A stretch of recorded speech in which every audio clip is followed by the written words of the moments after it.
I'm talking again about the letters from Jesus to the churches in Revelation, and specifically returning to the fourth letter to Thyatira.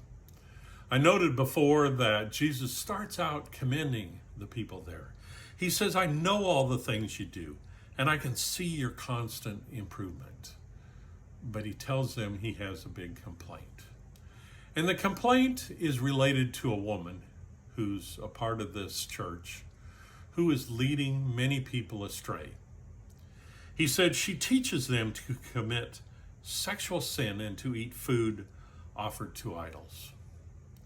Now, there's a lot of speculation as to what exactly this means, but here's what I think is most likely. The economy there in Thyatira featured a lot of trade guilds or unions that people would be expected to join in order to do their job.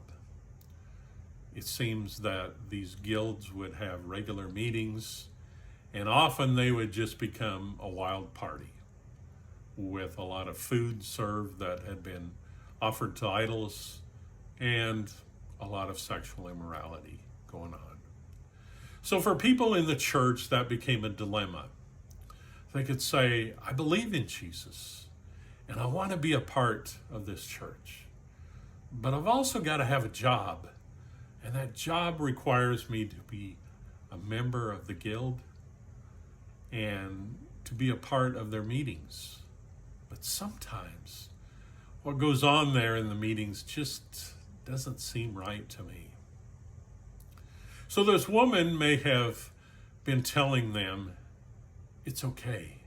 God understands. He knows that you need a job, and he knows that it requires that you be a member of the guild. So just do what they ask. Then you can still come to church.